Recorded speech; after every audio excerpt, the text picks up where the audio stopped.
That's right. So beautifully expressed. We are now on verse 3, where it says, Uvayom ha-shemini gimu basar ar lato. On the eighth day, the flesh of his foreskin shall be circumcised. I'll begin this one and I'll say something about this. In There's a conversation that happens in a broader spectrum in secular history where people say, oh, well, the Hebrews weren't the only people circumcised. It's a circumcision scenery in ancient Egypt that dates back to 2200 BCE. So, I don't know if we could effectively say that circumcision is unique to the Hebrews or to the Jews and Israelites in the Bible. But yes, we can.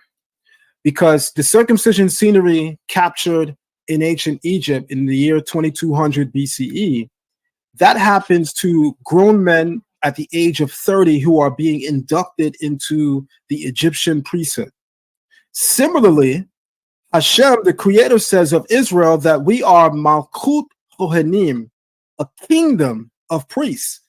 And we are inducted into that priesthood on the 8th day of life, which means essentially we're entering the priesthood from birth. So that's remarkably different and intriguingly unique. Our priesthood begins from the time that we come into this world, essentially, whereas in the Egyptian philosophy and ideals, men enter the priesthood by age 30. I also want to say something about brit milah that I think might be remarkable. A priest is a person that ministers before the people. He's seen as an intercessor in some sense between God and the people, and he is certainly the mouthpiece of the people, right? And in that respect, the priest is always and at all times regarded as a vanguard of the morals and ethics of the people, and a person that comes to stand before God and the people to offer, even at times, offerings of mercy and forgiveness. Now, if we go back to the story of Joseph in Egypt, we will find that just before Joseph becomes an emir, that's the Egyptian term that we're calling viceroy. The Egyptians refer to the second command in Egypt. They call him an emir. That term is linguistically related to the Hebrew word amar, which is to say or to command, and even becomes the word for commander, right? Or general, and as it plays out in the Torah, the term amar. In fact, among Arabic-speaking people, they tell you that the name Amir is a royal name. I named my son that, my one and only son. His name is Amir. And sometimes when we go into the Arab bodegas here in New York City and they hear me say his name, they're like, oh my God, where I'm from in Yemen, you got to be royalty to have that name. That's a name of high status and command and privilege and whatnot. So what we're calling the second command of the Bible, or viceroy, is the Egyptian term emir. So before Joseph becomes an emir in Egypt, the Creator tests him. Comes before him the wife of Potiphar. And we can expect, as being the wife of a priest, she's among the most beautiful women in the land. And Joseph passed the test with flying colors because she snatched his garments off his body as he left her room, not trying to lose his righteousness in this place, in this environment. And so what's pivotal then about the calling of Joseph is that in order to stand and act as a overseer, commander, leader of the people, one of the main things a man must have is sexual chastity, because you render as a man everyone that you are above vulnerable, especially women. So in order for a man to stand in those positions, he has to exude sexual chastity. This is what brit milah is about. The word brit means covenant, milah means to cut, but the root of milah is mal, which also denotes speech. Before someone can be a spokesman of the divine, stand before the people and minister, he has to be sexually chaste. So in this idea of coming into brit milah on the 8th day, which is significant as we connect 8 as coming into the spiritual realm as well, is highly remarkable and significant. And Rav Mordechai, please do add to that. Wait, very nice, very nice. So a couple of things to add to that. One idea is the sages teach that Adam Rishon was the first brit milah, right? Now, how was it the first brit milah? Because Adam was a celestial entity. Him and his wife, when they were in the Garden of Eden, they were in a frame of celestial, meaning they had no flesh. So then the Torah tells us that after the sin, the separation between God's system, they developed flesh and they became ashamed of themselves.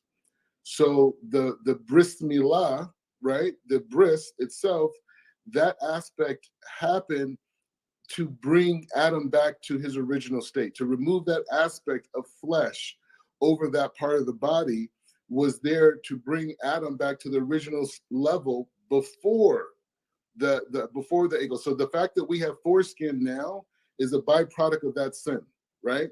And That's right. Us cutting that foreskin is taking us back to the original man, right? Second, the word bara, bereshit bara. So the sages denote that bara and brit milah are connected because the creation of the world, bereshit, and God created bara is the same lotion as brit, right? And so this idea of the creation of the world, there's a covenant that God made with the world in the beginning, and that what that covenant is, we learn as history progresses, right?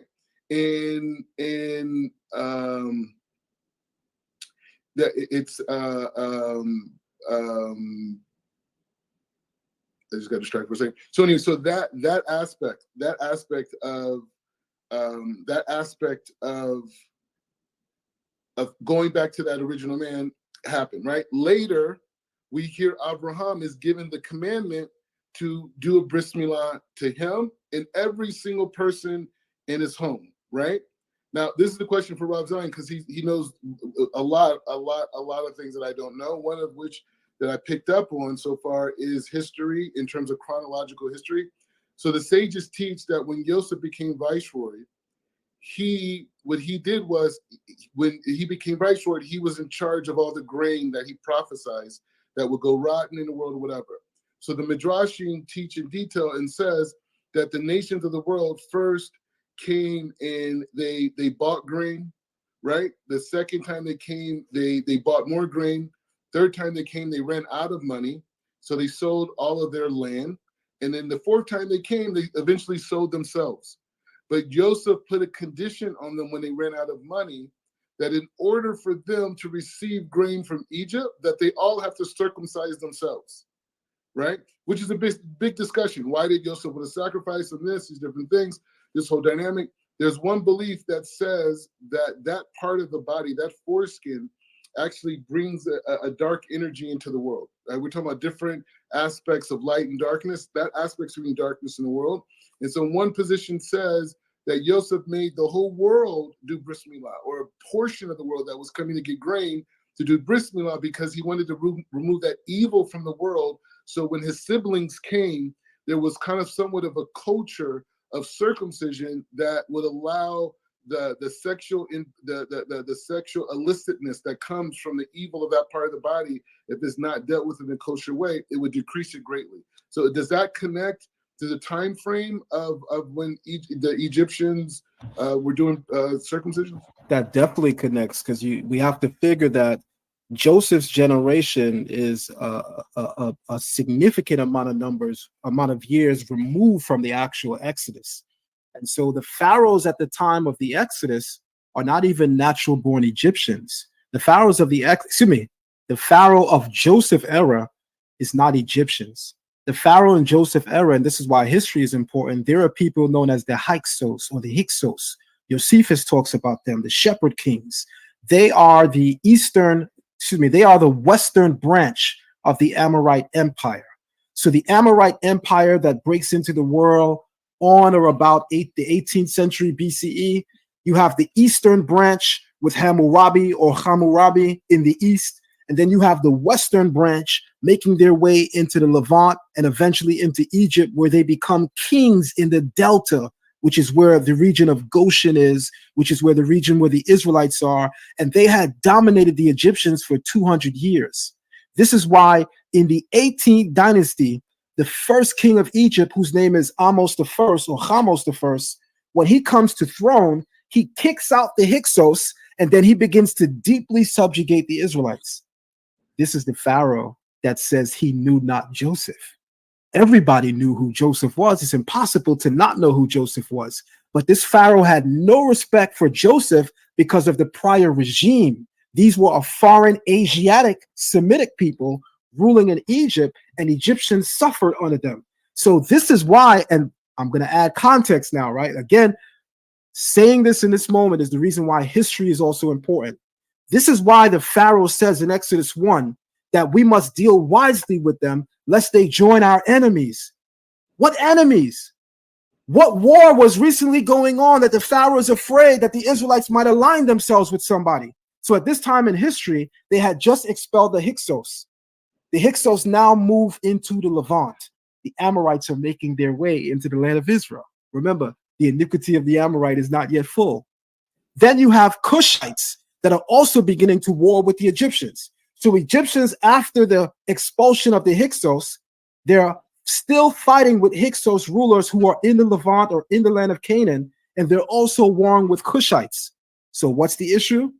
If the Israelites stand up for themselves and align themselves with either of these two forces, it could have posed a serious threat to the throne of Egypt, to Egypt in general. This is why the Pharaoh is so concerned, because of the turmoil happening at this time. This is why I say to people in our classes, we can't just be professors of the Torah alone. Our ancestors were proficient in the natural sciences, the history. We have to know all of these things because they add so many dimensions and layers to the story that fills in the blanks and the gaps that our writers are not telling us.